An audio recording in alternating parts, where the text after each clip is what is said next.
Você é Geek Nerd, quer andar na mod com estilo? Já pensou em decorar sua casa e ter os objetos exclusivos do cenário Geek Nerd? Personalize o seu escritório, o seu quarto e até mesmo a sua cozinha. Loja AventureNoob.com, link na descrição do vídeo.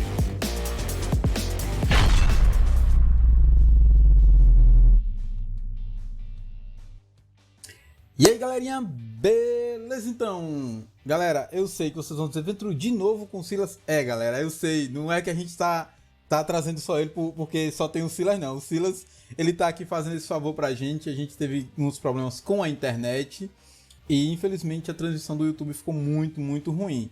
E como a gente respeita muito os nossos entrevistados, a gente tá gravando aqui. Infelizmente, pessoal, não é ao vivo por questão de agenda, que teria que jogar o Silas lá pro final de setembro e a gente preferiu gravar para que vocês possam ver o conteúdo. Não vai ter interação com o chat, já que é gravado, mas infelizmente, pessoal, a gente não podia deixar no ar aquele vídeo todo travoso, com o áudio ruim, porque seria visto por mim como um desrespeito ao artista e a gente jamais faria isso. Silas, muito obrigado mais uma vez por ter aceitado estar aqui com a gente. Muito feliz que você tenha topado. Não, imagina, cara, que é isso. Obrigado você pelo convite novamente aí, pela disposição e pela paciência de bater esse papo mais uma vez. Então, o bom é que eu já sei as perguntas que eu fiz, então vou embaralhar a ordem todinha, porque você também já sabe. A única que vai manter é a padrão, que, como você já sabe qual é, que é quem é o Silas Borges na fila do pão. Mas como eu fiz essa pergunta da outra vez, e algumas pessoas já viram, eu vou ter que fazer uma mudança, Silas. Além de perguntar quem é o Silas Borges na fila do pão, eu quero saber o que mais você compra na padaria, tirando o pão. Agora é com você. Ai, caramba. Putz, pior que eu lembro que quando você fez essa pergunta, eu achei ela sensacional, cara. E eu consegui trazer para o dia a dia essa ideia da fila do pão, né? Porque todo mundo vai na padaria, todo mundo precisa comprar o pão, todo mundo que chega para comprar o pão tá com um dia pela frente, uma história para contar e um monte de coisa para fazer, né? Mas todo mundo ali é igual. Todo mundo precisa primeiro batalhar para ter o pão, esperar a sua vez na fila, valorizar o pão que comprou e isso já fala um pouco do que eu penso de estar nessa fila do pão, né, cara? É um pouco de tudo isso junto, misturado. E olhar para quem tá... Eu lembro que eu falei isso também, né? Olhar para quem tá na frente e quem tá do lado também, porque quando você tá comprando a padaria inteira, tem um cara que ralou ali para comprar os 3 pãozinhos suados que ele vai levar para casa e que às vezes é contado, mas é muito importante. Todo mundo ali tem que esperar a sua vez. Então é isso. A gente valorizar o poder comprar o pão, esperar a sua vez, porque quem chegou na frente vai ser atendido primeiro. Valorizar quem fez o pão, quem está te atendendo. Que é o mais difícil. E olhar para o lado para ver o cara que não tá tão legal quanto você, né, nesse sentido de poder comprar tanta coisa. E o que eu mais compro primeiro, claro, é o pão, mas além do pão, eu sou um tanto formiga. Quem conhece isso? Eu sou conhecido por ser o cara do açúcar, assim, né? Então eu dificilmente escapo, se eu posso, de comprar uma coisinha doce. Eu gosto muito. Um pão doce, um negócio com açucrinha, um leite condensado. Quem não gosta, né, cara? É bom pra caramba. Eu acho que é isso. Silas, a gente bateu um papo e depois eu vi que você disse que algumas plataformas que tem o seu trabalho está desatualizado, que você trabalhou em mais jogos, eu gostaria que você também falasse sobre isso. Agora, Silas, uma coisa me fugiu da cabeça. Tinha uma coisa que você disse que na live passada que esqueceu de falar, cara. Foi alguma coisa que a gente acabou esticando, eu não lembro o que foi pra perguntar agora. Eu queria falar do Versão Geek. Isso, pronto. Não sei se foi isso. Foi isso mesmo. Então, vamos começar, já que a gente tá no começo da live, pra galera conhecer esse projeto Versão Geek antes de falar de sua carreira. Legal, muito legal. Obrigado, aliás, por ter lembrado e citado isso e me dado a oportunidade de falar.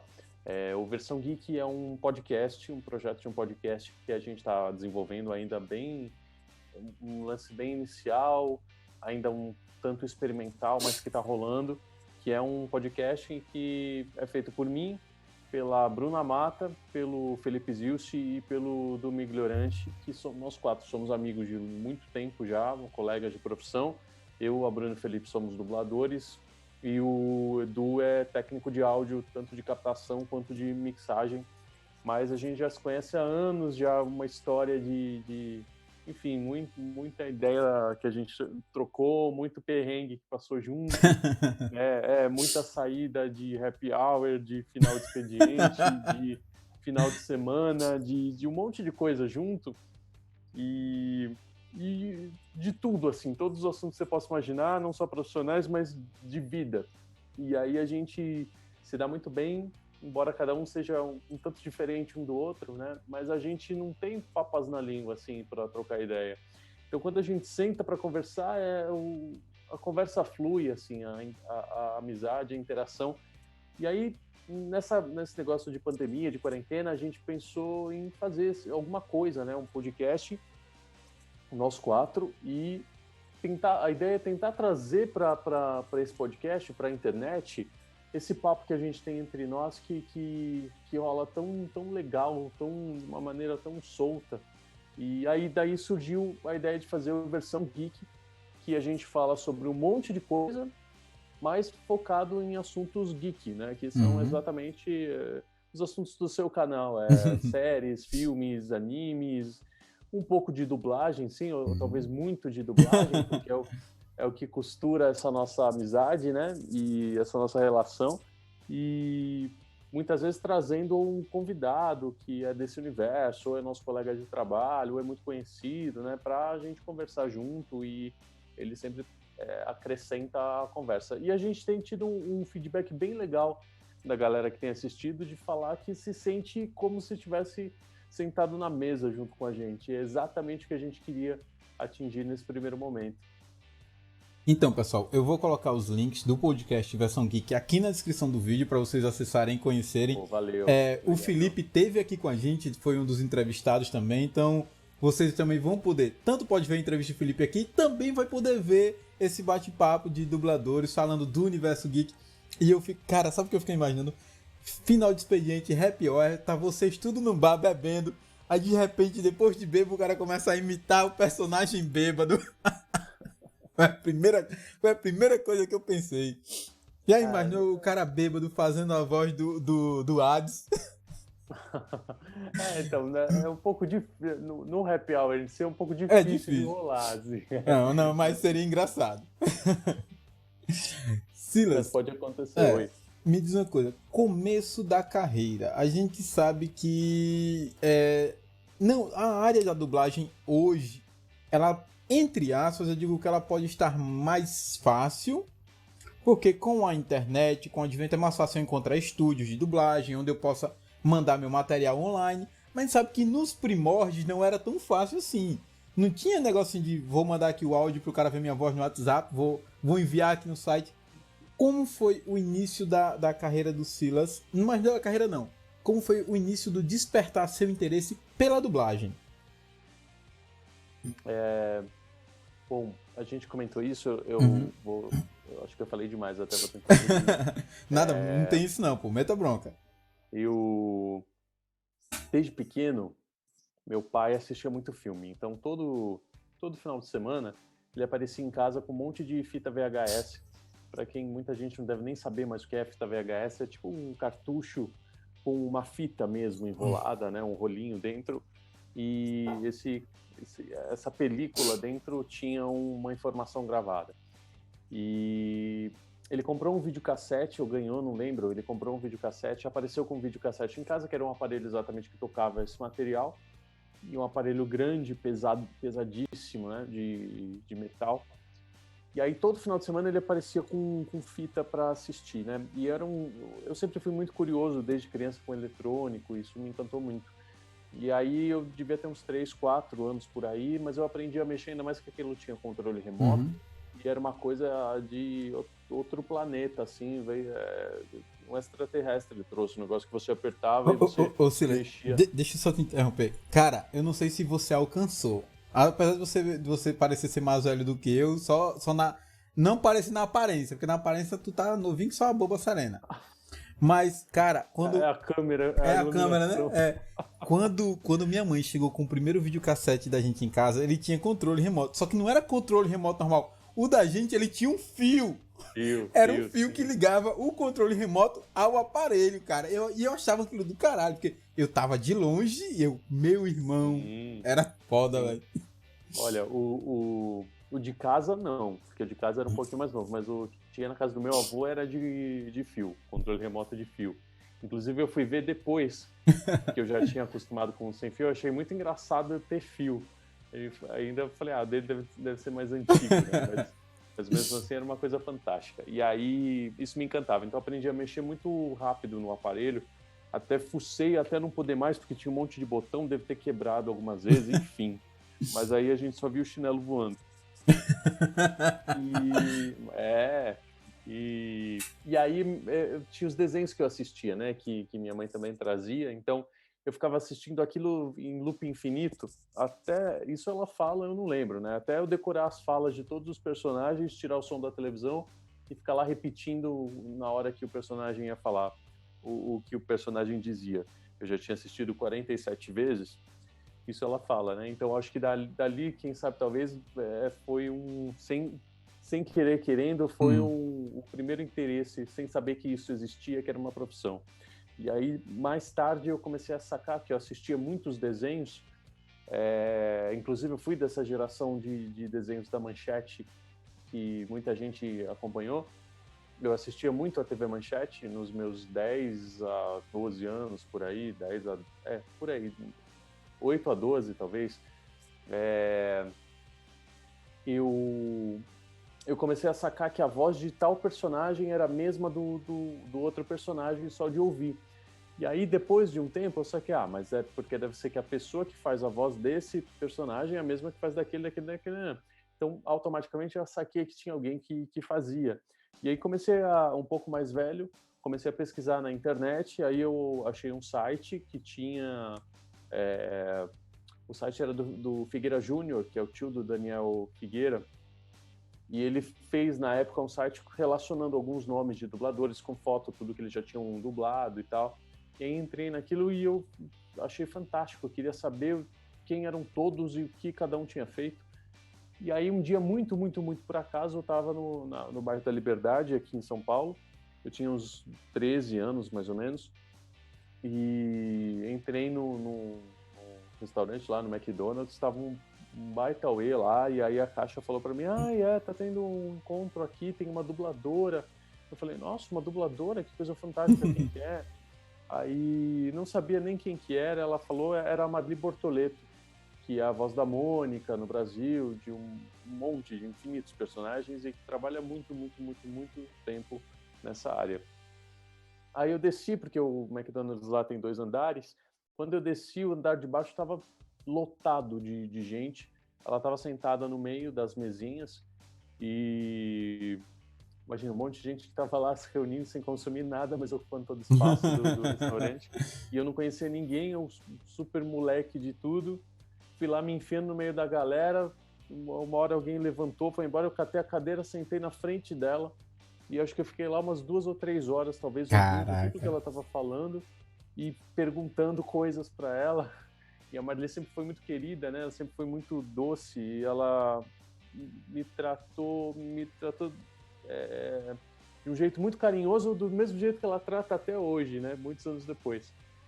E aí não lembro como também acabou aquilo, eu consegui o telefone da casa dela, porque também não tinha muito esse lance de celular na época. Caraca. 98. Eu imagino um pivete de 13 anos ligando pra casa dela. Putz, pior que foi, cara. Eu fico pensando nisso hoje e falando que sem noção, meu Deus. Mas eu liguei. E aí ela trampava a semana inteira, eu comecei a ligar tanto e ela nunca foi grosseira comigo, jamais. Mas ela trabalhava muito, então ela mal parava em casa, né? E aí eu comecei a ligar de domingo, porque era o único dia que ela estava em casa. Aí, resumindo, né? A gente conversou bastante até e eu acabei indo fazer um curso com ela um tempo depois, talvez no ano seguinte, e era um curso de dublagem rápido, assim, né? E que não exigia que a pessoa fosse ator naquela época, ainda era um curso bem Uhum. rápido, assim. E aí fui, mas assim, foi o primeiro contato, conheci o estúdio, vi como é que era, aí eu tive aula alguns dias com uma fono, alguns dias com uma professora de interpretação, depois algumas práticas em estúdio, mas mesmo assim foi um curso muito rápido, talvez um mês, assim, para quem não conhecia absolutamente nada, né? E dali comecei a estagiar, depois fui fazer um curso na Alamo. O curso da Alamo já foi um pouco diferente, porque teve uma seleção, acho que foram 300 pessoas na época, porque teve uma divulgação em televisão. Uhum. Então foram 300 pessoas, dessas eles fizeram um teste com todo mundo e selecionaram para fazer o curso. E aí fiz ali, efetivamente eu comecei a trabalhar com 14 para 15 anos. E eu dei sorte, porque na época o estúdio recebeu toda a programação do Disney Channel, que estava chegando no Brasil faz um tempinho. Uhum. O Disney Channel ia estrear no Brasil, e aí mandou toda a programação para ser dublada lá. E aí Caraca. eu era moleque, adolescente, era tudo da minha faixa, então eu fiquei mais de um ano indo quase que diariamente lá dublar, porque era muita coisa, muita coisa. Não, E a ali gente tinha muito conteúdo, né, velho? Sim, e ali foi o meu início, assim, e foi uma grande escola para mim, não só em quesito de dublagem, mas com tudo relacionado à postura profissional, cumprir horário, aprender a me relacionar com as pessoas, responsabilidade, etc e tal, foi um grande aprendizado ali para mim. E aí foi isso, aí eu comecei em períodos de altos e baixos nesse começo, mas eu acho que, sei lá, os últimos 16 anos, no mínimo, eu não parei mais, comecei a dirigir dublagem nos últimos anos, me formei como radialista, me formei em rádio e TV, fiz escola de teatro, atuei em todas as áreas, quase todas as áreas, menos cinema, de interpretação, e estou aí até agora e vamos ver até quando. Cara, eu fico imaginando, o cara com 14, 15, 16 anos, começando já uma profissão, indo pro estúdio. E agora, vê uma coisa que eu fiquei pensando, Silas. Eu tenho aqui meus 16 anos, aí faço uma dublagem, chego em casa e tô assistindo a animação que eu dublei.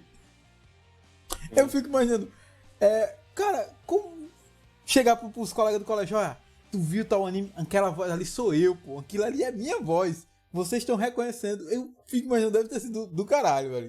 Como era com os amigos de colégio, essas coisas? Tinha isso de, cara, eu vi o anime que tu dublou, eu vi tua voz lá, ou não tinha?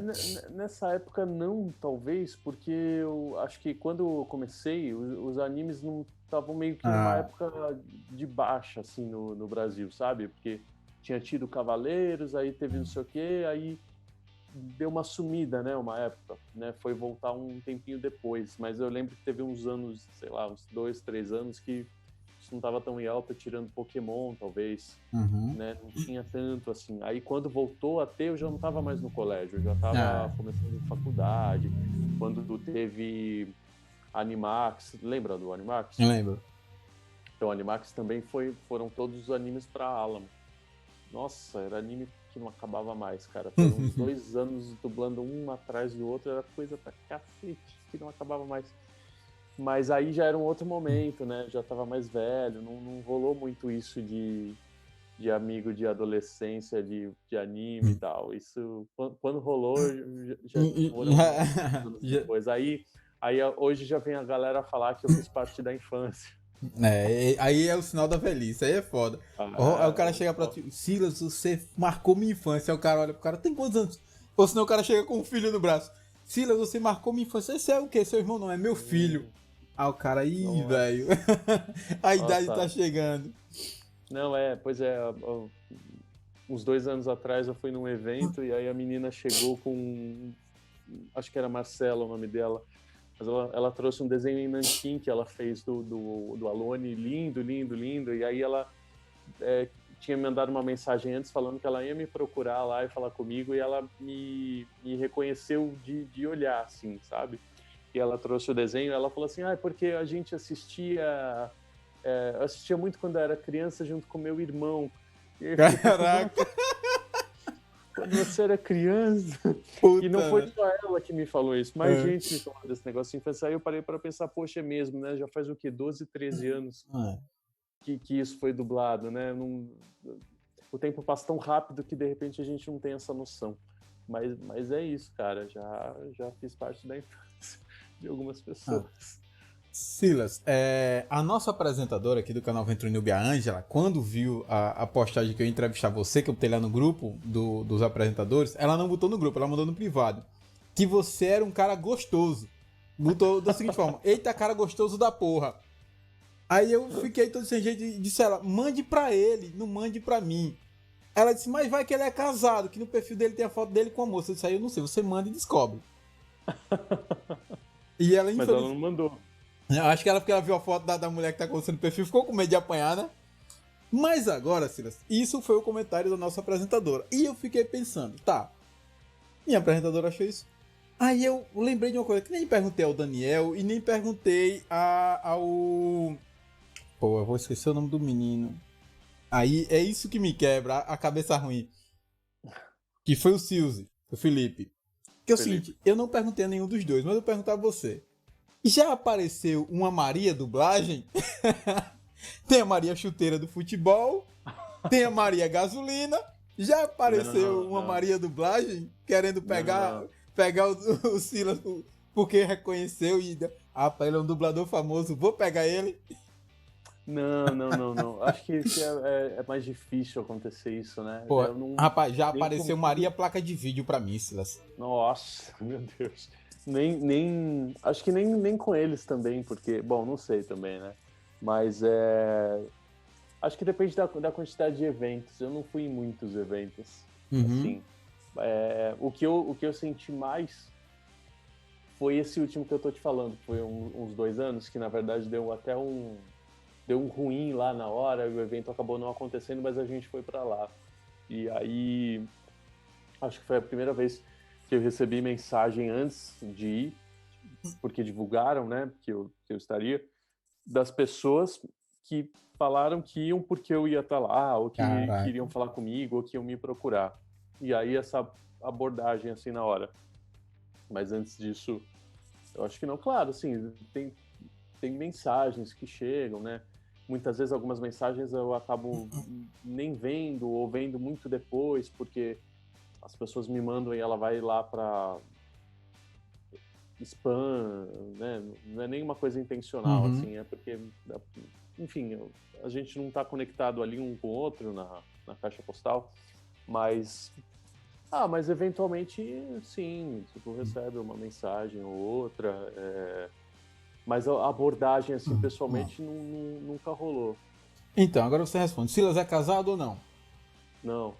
Então, meninas que, como minha apresentadora, acharam o Silas bonito, gostoso, charmoso, o Instagram dele tá aqui na descrição do vídeo. Mandem nudes lá pra ele no direct que ele recebe, pode mandar. E bota lá, mandei porque o Venture Noob disse que você era solteiro. Pronto, tá aí, resolvido o problema. Ângela, o cara é solteiro. Menor de idade não, Não, tá? menor de idade... não, menor de idade não assiste meu canal, não. Nossos vídeos, como eu falo alguns palavrões, eu bloqueio pra menores de idade. Mas eu não quero arrumar a cabeça. Não, menor de idade não. Tem que ser maior de 20 anos. E solteira também, pra não chegar os caras querendo bater no Silas, né? Pronto. Por favor, nossa, ainda mais os caras daí.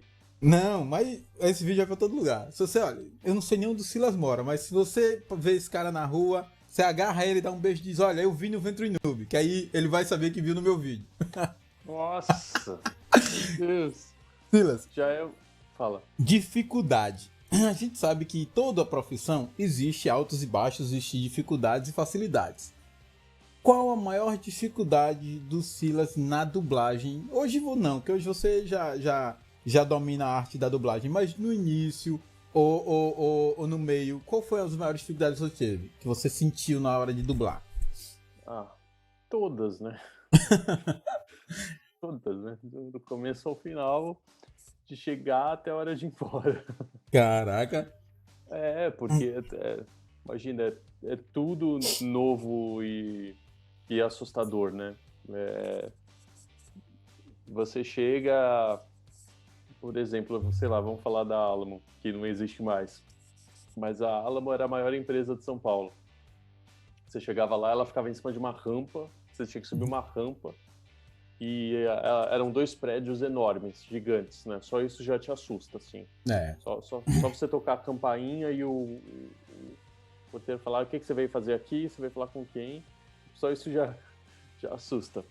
E aí você chega lá e você encontra os caras que fazem isso há 300 anos e que você passou a sua infância, falando da infância de novo, você passou a sua infância ouvindo. Alguns você sabe até quem são, outros não. E eles estão lá o dia inteiro, todo dia por aquilo e já se conhecem de longa data e você tá indo de paraquedas ali, chegando na hora. Quem é você na fila do pão? Que melhor momento para usar essa figura, né? Da fila do pão. E aí você chega lá para fazer o negócio, é com esses caras que você vai trabalhar, né? E ali não rola um lance de fã, porque você tem que fazer o negócio acontecer, né?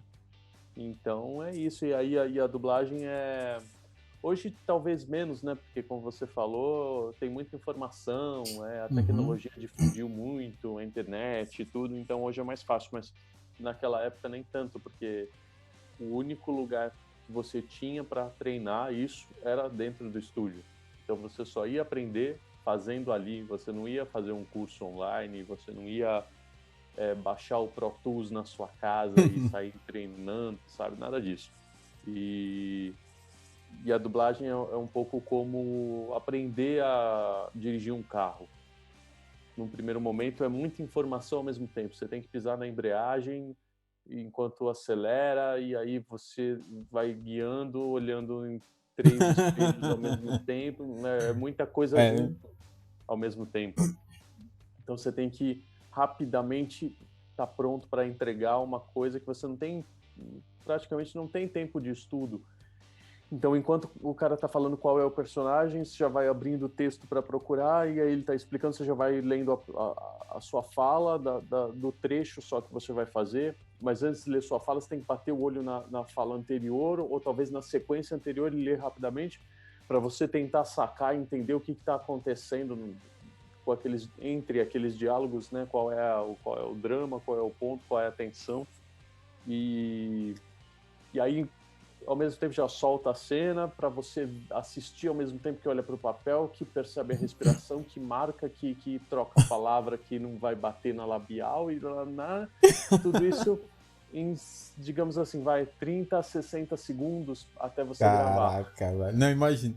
Silas, teve uma coisa que a gente falou na outra entrevista, que foi o episódio que você deixou... que você ficou na sala de fora, em vez de entrar, bater na porta pra usar que tinha chegado.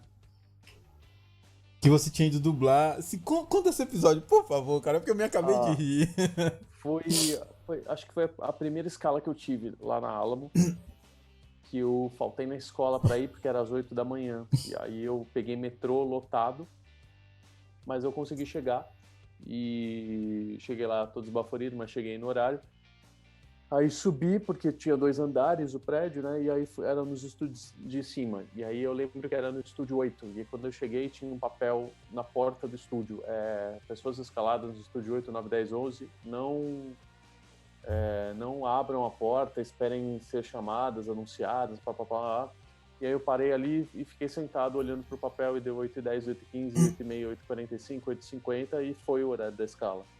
E eu fiquei parado lá esperando alguma alma aparecer e falar, vem aqui, vamos dublar.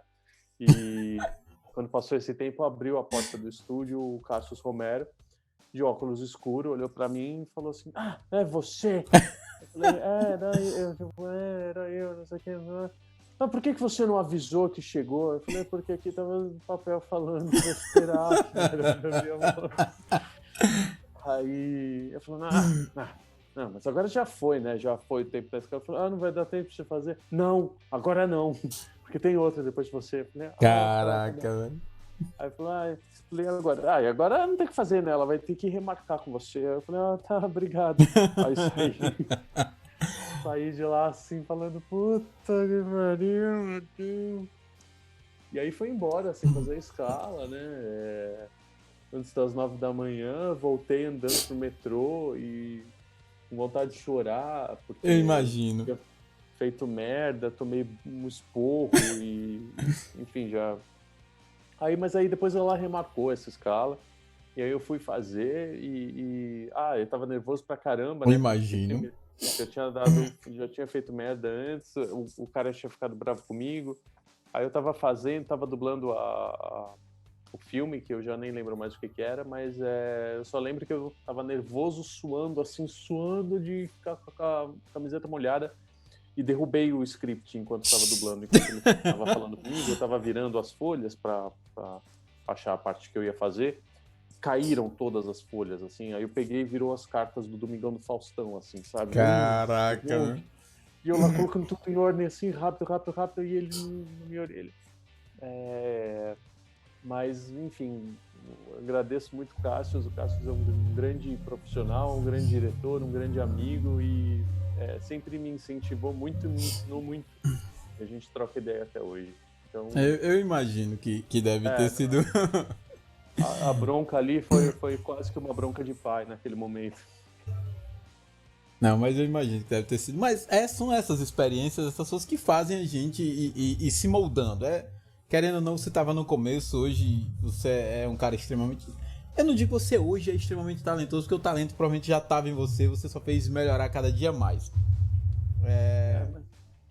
Uma outra coisa que eu fico curioso também sobre a dublagem é o seguinte. Beleza. O filme, você tá vendo o personagem. E isso o Silzi falou, e eu fiquei, cara, dublar jogos, você já dublou alguns jogos. É muito complicado, cara. É diferente, talvez. Não é questão de ser mais complicado, mas é um tanto diferente o processo em si, a forma que é feito, o que pede de prontidão, é diferente. Na dublagem, a gente tem o filme decupado, cena a cena, através do número de anéis, que são os trechos de 20 segundos do filme. Então, a cada 20 segundos se conta um anel no filme e depois você numera esses trechos, 1, 2, 3, 4, 5, vai embora de acordo com a extensão do filme, e depois você faz um mapa de personagens contando, tem João, Maria e Zezinho. João aparece no anel 1, 6, 10, 11, 12, 13. Mariazinha tá no 2, no 3, no 13, e Zezinho não. Então, quando o ator chega para dublar, o seu personagem está no começo do anel 3, aí você vai direto no anel 3, você assiste a cena, o diretor te contextualiza o que acontece na história, como é que ele fala, O jogo, não. O jogo, sim, tem um diretor que está cuidando do projeto inteiro, que vai contextualizar, falar o que acontece no jogo, o que acontece com o cara que você vai fazer, ou com outros personagens, porque muitas vezes você vai e faz mais de um, a não sei que seja, sei lá, protagonista do jogo. E ele é muito mais importante essa contextualização, pelo menos para mim, no jogo, porque você não trabalha com a imagem. Você tem arquivos soltos de áudio, que estão elencados em pastas e tal. E você tem maneiras de se gravar. Então tem o tal do sound sync, que você tem que fazer exatamente em cima do som, ou aquele que você tem 30% para ficar menor ou maior, ou aquele que tanto faz do jeito que você vai fazer, porque provavelmente aquele personagem não vai aparecer na tela falando, isso vai ser só um diálogo que vai aparecer como áudio. Mas a questão você não tem a imagem.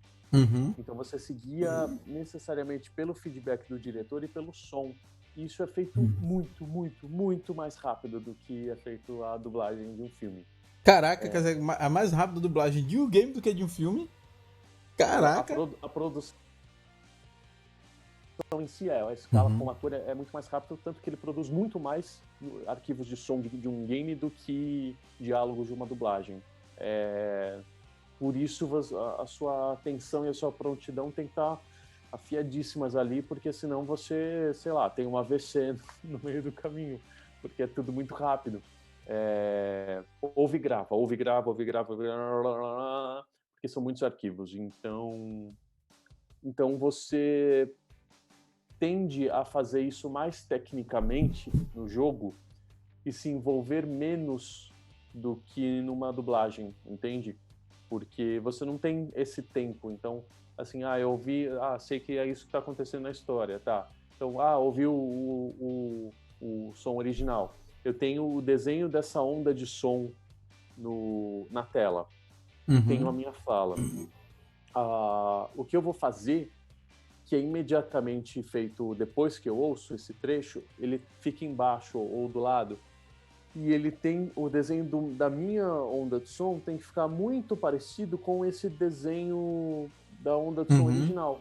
Mas claro, eu não tenho que pensar em desenho, né? Eu tenho que pensar em como esse som original tá sendo dito. Então, se o cara gritou, eu vou gritar. Se ele fez pausa, eu vou fazer. Se ele tá falando arfado, eu vou fazer. Se eu fizer igual o que a língua original fez, a minha onda vai ficar igual ou muito parecida. E aí, taca o pau e próximo, e próximo, e próximo, e próximo, e próximo. Então, eu não tenho esse tempo de pensar nossa, na história aconteceu isso, isso, isso. Não, eu vou ouvir e reproduzir. Ouvir e reproduzir em português, acabou a escala. Foi isso. Então, por isso que as pessoas me perguntam, nossa, você não fez muitos jogos. Não, eu fiz vários já. Mas eu, talvez por não ter feito um protagonista, um coadjuvante, eu não me lembro. Mas eu fiz com sessões longas de gravação, sei lá, 3, 4 horas já, o que é muito para um jogo, porque 3, 4 horas você grava, sei lá... As falas do jogo todo, pô, é mil muita... arquivos. Sim. Muita coisa. Mas eu fiz, os que eu me lembro são o Assassin's Creed, o Naruto, o Stormforce, que foi o Kabuto. Esse é mais fácil de lembrar, né? Porque os que a gente fez na dublagem e depois foi fazer no jogo, não precisa dessa contextualização, né? Mas fiz Batman também, fiz... gente, eu tenho que procurar. E outra coisa que faz a gente esquecer, FIFA, acho que eu fiz também, outra coisa que faz a gente esquecer é que a gente não leva comprovante. Na dublagem, quando você acaba, você tem um papelzinho com o nome do personagem, o filme, no jogo não. Então, mesmo que você não lembre na hora, na dublagem, você tem como ir lá e procurar. No jogo não, só tem um contrato de confidencialidade e cessão de direitos, então fica mais difícil mesmo. Vamos lá, Silas. Eu fiquei pensando aqui, cara, eu tô aqui, vou fazer uma dublagem e o personagem que eu vou dublar, ele fez uma corrida, ele tava correndo, tá cansado, tá com aquela respiração ofegante. Existem técnicas que vocês usam pra imitar essa respiração? Você corre ali parado no estúdio? Porque assim, uma coisa é fazer a fala normal, como eu tô fazendo aqui, dar um grito, mas fazer o cara correndo com a respiração ofegante, coisa do tipo. Como você faz pra fazer esse tipo de som? Tem alguma técnica que você usa? Quando a gente estuda atuação na escola de teatro, em algum momento algum professor vai falar sobre movimento interno. E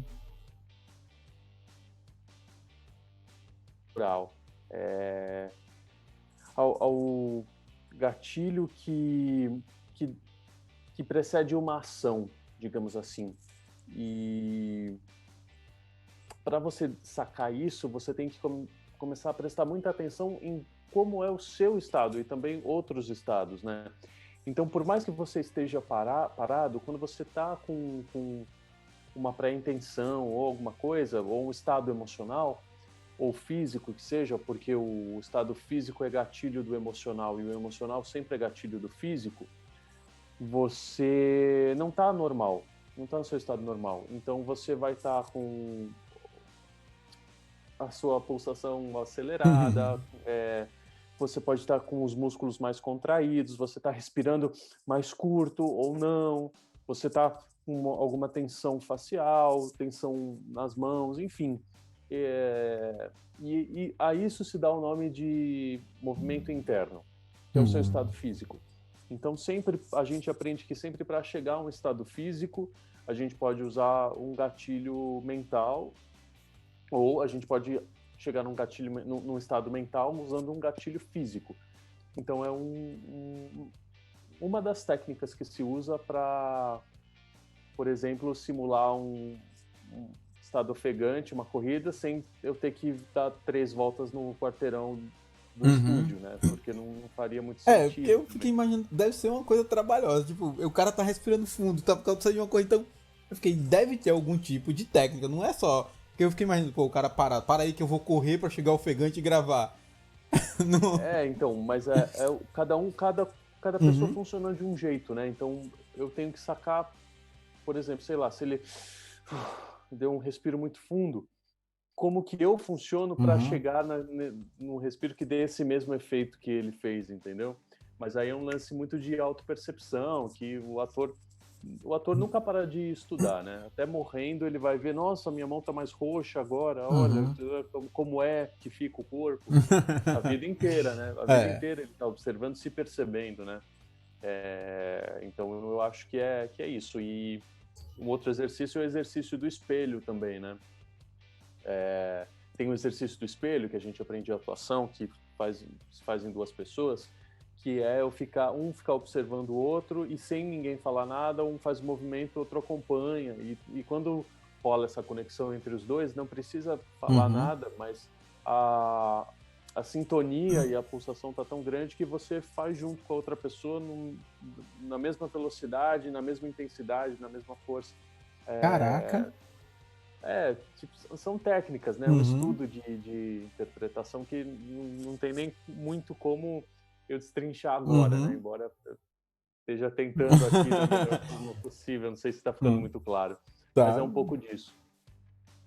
Uma outra coisa, Silas, que eu tava pensando aqui agora, cá com os meus botões. Tem essa questão dessas técnicas que eu fico imaginando assim, cada dublador que também é um ator deve ter seu jeito de fazer, porque em toda área tem gente que decora o texto de uma atuação de um jeito, tem um ator, mas também tem uma outra coisa que eu fiquei pensando, passar emoção na voz. Porque, veja, por exemplo, vamos lá, o personagem Hades. Ele é um personagem que uma hora ele tá calmo, outra hora nem tanto, e foi um personagem que eu sei que muita gente adorou a sua dublagem, você deve ser reconhecido por ele também, apesar do tempo. Como você faz para que a pessoa sinta a emoção na voz? Porque se o personagem tá triste, você tem que fazer o espectador sentir a tristeza. Porque isso é uma das coisas que eu acho maravilhosa na dublagem. Vocês conseguem transmitir pra gente a sensação da cena. Tanto que tem gente que chora assistindo o filme, não só porque tá vendo a cena triste, mas porque a música de fundo e também a voz do personagem passa isso. E como é que o cara faz pra passar isso pro áudio, cara? Transmitir isso porque você não tá sentindo aquela tristeza, você não tá triste. E você consegue passar isso na sua voz. Então, é um pouco... A resposta é um pouco parecida com o que eu estava dando antes, né? Como explicar isso? Mas um pouco esse lance que eu falei de movimentação interna. É a respiração também, porque você tem que ficar muito, muito ligado na respiração do ator que fez lá. E a respiração, um pouco de tudo isso junto traz essa emoção. Você não tem que ficar muito pensando como eu vou fazer, né? Porque é a mesma coisa, sei lá, se a ginasta pensar como que ela vai fazer na hora ali, ela não faz, né? Ela vai se punhanhar inteira, vai bater e vai rolar, né? Ela vai quebrar a perna. Se o nadador ficar pensando como que ele... agora eu vou fazer... Não, ele já vai e faz. E o lance da voz, o dublador, ele só tem a voz ali, né? Não tem outra maneira de expressar. Mas a respiração e tudo isso que eu falei traz esse estado, né? Eu não vou estar triste realmente. Né? Isso é com qualquer ator. Se o ator tiver que chorar e aí ele for pensar em todas as mazelas da vida dele, todas as desgraças e começar a chorar de verdade, copiosamente, sem parar, ele fudeu a cena. Ele não vai conseguir mais parar de chorar. Tem isso também. Não é pra você se desesperar ali e pensar que o mundo tá acabando e a sua casa tá pegando fogo de verdade. Porque você não vai fazer o trabalho. O lance do ator, e aí eu não consigo falar especificamente da dublagem, mas eu vou falar de atuação, é que ele aprende a trabalhar tecnicamente as emoções. Isso fala um pouco do que eu já falei Uhum. antes e do lance da respiração. A gente trabalha com um resquício dessa emoção. Então eu não estou completamente vazio, não é que eu estou fingindo a emoção. Eu trabalho com um resquício dessa emoção. Eu trago alguma coisa que eu já vivi, mas que eu destrinchei, que eu me desconectei um pouco daquela emoção que eu estava sentindo na hora para entender como que o meu corpo estava funcionando nessa hora. Isso eu estou falando do que eu aprendi e de como eu entendo, talvez outra pessoa traga uma outra experiência, mas eu trago um resquício dessa emoção e aí eu vou trabalhar tecnicamente com o meu corpo para que isso pareça o mais verdadeiro possível, mas se eu tiver que sair desse estado, que eu consiga sair rapidamente, se eu tiver que entrar em outro estado, porque senão é uma coisa extremamente desgastante, né? Imagina, vou ficar acabado no final do dia, não vou ter condições de fazer mais nada. Claro que é desgastante, mas se eu tornar isso real, né? Então é um pouco disso, é um resquício dessa emoção, mas trabalhada fisicamente, entendendo como que o meu corpo funciona naquele estado, para eu tentar reproduzir e trazer de uma maneira que seja convincente, digamos assim, sabe? Que não é o melhor termo, mas que eu engane bem, né? Mas a ideia não é enganar nem fingir, né? É trabalhar tecnicamente, digamos, é um outro termo. Rapaz, eu achei tão bonito essa questão de não é enganar nem fingir, é trabalhar tecnicamente. Eu gostei. É porque eu não tô lá. Eu tô enganando um monte de gente, mas eu não tô lá pra enganar as pessoas, eu tô lá pra contar uma história. Eu sou só uma ferramenta ali, eu sou um meio pra contar essa história, né? Silas, Né? eu não sei. Na verdade, a história inteira é tudo mentira. Silas, eu não sei se alguém já te pediu isso que eu vou pedir agora. Eu espero que ninguém tenha pedido, porque aí eu ganho exclusividade. Né? Porque não bota a mão na cara, não. Não é o quê? Não bota a mão no rosto, não. Não fique tímido, não. Não é, não. Nada de nudes, nada Não. disso. No de seu eu tenho certeza que já pediram. Não. Logo, logo vai sair na matéria. Vaza nudes de dublador Silas Borges. Nossa, não. Não, você falou da técnica de tristeza e tudo. E aí eu queria ver como é. Essa questão de mudar a voz e pra passar o sentimento. Mas quer ver como é que você quer que eu faça? Eu queria que você dublasse um personagem triste agora. Cara, não tem como eu dublar um personagem triste. Eu fiquei pensando, será que teria como?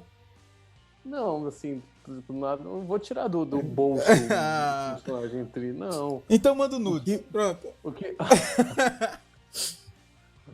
Olha... Não, manda não. Não, tô brincando. Cuidado com o que você pede. Não. Mas eu fiquei imaginando assim, já pediram pra você fazer algum tipo de improviso em palco, de evento, alguma coisa assim? Não, já, claro, mas geralmente com mais gente, né? Ou se tinha mais dublador lá, uma vez pediram pra fazer o tema, mas estava eu, a Luciana e o Charles. Qual é o personagem que a galera mais pede pra você dublar quando você tá em algum lugar? O que, assim, que é o mais queridinho que você já fez? Acho que o Alone. Geralmente sempre é o Alone. E olha que faz tempo da dublagem do Alone, né, velho? Mas pedem o Kabuto também. Pedem outros que eu já não lembro. Uma vez pediram um que era tão velho que eu... Nem lembrava que tinha feito. Não. Na hora eu tive que procurar no YouTube pra ver como é que era, e aí eu ouvi e reproduzi o que Caraca! Foi uma presepada.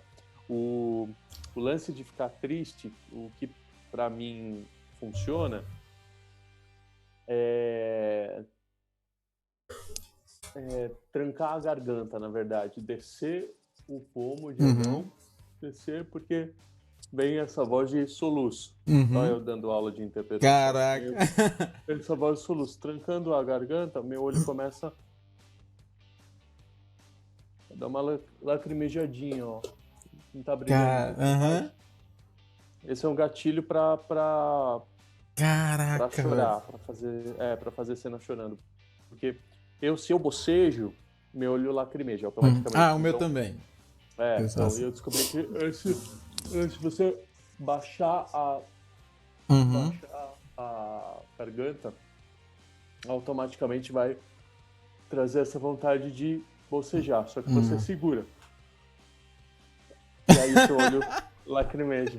É, pra, pra quem precisa chorar, é uma boa técnica. Caraca, então Aprendi na vocês, escola, hein? vocês meninas que querem enrolar seus namorados fingindo que estão tristes e chorando, aulas com Silas Borges. Não, não, não, não, não. Você só me coloca em É, enrascada aí, só me põe é, emprevetada. É. Silas, cara, eu tô muito feliz de estar recebendo você aqui. A gente tá indo pros minutinhos finais do nosso bate-papo. E eu vou deixar pro final duas perguntas. Evolução da dublagem. Eu e você temos uma idade parecida e a gente é da versão brasileira Herbert Richards, que tinha aquele Macacos Me Mordam, Lá Vem os Tiras, seu Bastardo. Coisas que normalmente não estão no nosso dia a dia. E hoje você vai ver as séries e filmes e tem lá Filha da Puta, não sei o que. É, e na sua opinião, essa evolução, essa liberdade hoje no linguajar, que muitas vezes muita gente criticava, dizendo, eu só assisto filme legendado porque no legendado como é que tem? As falas são mantidas, e também não era. Muitas vezes o cara não entendia inglês, lia o legendado e achava que, porque no legendado o palavrão tá mais bonitinho, achava que era o palavrão real. E não Uhum, é. E também tem muitas piadas que funcionam em alguns países e no nosso não funcionam. uhum. E como você trabalha também como diretor de dublagem, como é feito para fazer isso de forma que se adeque? Porque, por exemplo, tem piadas que, por exemplo, a Oprah pode falar e tiver uma dublagem da Oprah, piadas que no Brasil não funcionariam. Tipo, piadas locais. E como vocês fazem para que isso se adeque ao nosso país? Alguém faz e já manda para vocês prontos? No seu caso, você também trabalha como diretor de dublagem, ou você, como diretor, é que faz essa seleção? É, tudo é caso a caso, tudo depende. Hoje em dia, eu acho que dificilmente o tradutor vai fazer alguma adaptação, a não ser que seja pedido para ele, ele seja muito bom. Uhum. Mas não, ele não vai fazer porque também ele não tem esse tempo, né? Isso acaba ficando a cargo do diretor de dublagem, que está cuidando do trabalho como um todo e desde o início, ou pelo menos deveria ser assim, né? Porque também tem casos e casos e casos. É, eu acho que por muito tempo esses termos assim, né? Os tiras estão vindo, eu vou chutar o seu traseiro, e sei lá eu quantos outros aí que as pessoas tiravam sarro, talvez ficavam rindo da dublagem, porque não sei de onde saiu isso, né? Vou chamar Tipo, os até, tiras. os tiros estão vindo, corram. É, e tantos outros que nem me vem à cabeça Uhum. agora. Mas isso foi mudando, né? Porque primeiro porque a linguagem é viva, né? A língua vai mudando, as Uhum. gerações vão mudando e as coisas vão ficando datadas, né? E assim, não de agora, mas desde sempre. E, e aí começou a se ter essa nova visão, essa preocupação e um pouco mais de liberdade, talvez, né? Netflix talvez está aí e é um dos que dê mais liberdade para que as coisas sejam ditas da forma que elas realmente são, né? O mundo está cada vez mais dinâmico, mais diferente, mais louco e as gerações vão mudando e não dá mais para a gente fingir que algumas coisas não existem. Então isso se faz presente por força enfim, do mundo, né, de sociedade. E eu acho bom, na verdade, que a gente possa falar as coisas como elas são ditas, porque para o nosso trabalho a gente está sendo mais fiel à obra original e tudo mais. Quanto às adaptações, eu vou usar um exemplo aqui, que é um pouco antigo, né, mas eu acho que ilustra bem, que é Friends. Você deve Uhum. conhecer essa série, Uhum. né? É, ela ficou popular aqui no Brasil, muito popular, muito antes dela ser dublada, né? Ela foi transmitida no canal a cabo legendado, mas eu lembro que na minha adolescência já meus amigos adoravam e não perdiam um e comentavam. Eu fui assistir anos depois aquilo em DVD Mas quando foi dublado, já tava, sei lá, talvez com 6 temporadas, 7, já indo pro final da exibição. E aí eles falavam pra mim, pelo amor de Deus, assista Friends, mas não assista Friends da Rede TV, que era o dublado. Aquilo não é Friends, porque tava dublado. Uhum. E tem um humor muito peculiar, né? E algumas piadas se perdiam ali no meio, porque exatamente quando acontece isso, a gente não tem que tentar explicar a piada, porque piada que você tem que explicar é porque não funcionou. Você tem que... É muito uma questão de você estar muito ligado no que a galera tá falando, no que tá atual, no que tá moderno, para você buscar um paralelo de alguma piada, se você não for muito criativo para inventar uma tão boa quanto, mas você buscar um paralelo de alguma piada para contar alguma coisa que não saia muito desse contexto e que seja engraçado. Não é fácil fazer, não é nem um pouco fácil. E principalmente levando em conta que tem alguns dialetos, algumas linguagens, alguns tipos de humor que não tem paralelo aqui na nossa cultura, na nossa língua, né? Eu imagino. Um pouquinho aí, não é tão simples assim. Mas geralmente isso fica a cargo do diretor mesmo. Silas, cara, nós estamos indo pro minutinho final, e nesse minutinho final eu quero lhe agradecer pelo carinho de estar aqui novamente, dando essa entrevista, batendo esse papo com a gente. Na real foi outra coisa. É outra entrevista, veio perguntas diferentes. Não, foi outra coisa, foi outros assuntos, eu viajei na maionese de Nada. outra forma e tentei falar menos e talvez tenha falado mais ainda, enfim. Nada, pra mim foi um prazer. E nesse final eu lhe pergunto, quer mandar beijo pra quem, Silas? A palavra é sua, cara. Beijo. Um beijo, abraço, salve. Você que manda.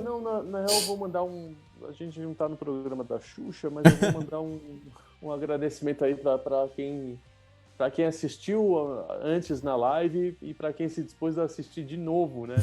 Mas na real foram duas coisas diferentes, né? Eu agradeço até que eu tive a oportunidade de participar 2 vezes, né? Porque não foi igual, já nem lembro mais o que eu falei antes, enfim. Espero que tenha sido válido aí, que as pessoas curtam, e foi um prazer muito grande. E se tiver uma terceira vez, que tenha, e a gente vai trocar ideia de novo de outras coisas, vai ser diferente. Com certeza vai ter, eu fiquei muito feliz de receber você aqui. Então, pessoal, esse foi o bate-papo com esse incrível dublador, esse cara que pra gente foi fantástico, muito atencioso, muito carinhoso, Silas Borges. E galera, redes sociais dele estão aqui na descrição do vídeo. E também o projeto... Agora vai esquecer o nome. Versão Geek tá aqui na descrição do vídeo. Acompanha lá o podcast com Silas, com Felipe, com Bruna. E tem outra pessoa. É Bruna, né? Bruna e o Edu. Pronto, então vai lá e confere. É isso, galera. Muito obrigado. E semana que vem tem mais Brasil Nerd. Tchau, tchau, galera. Tchau, brigadão. Valeu.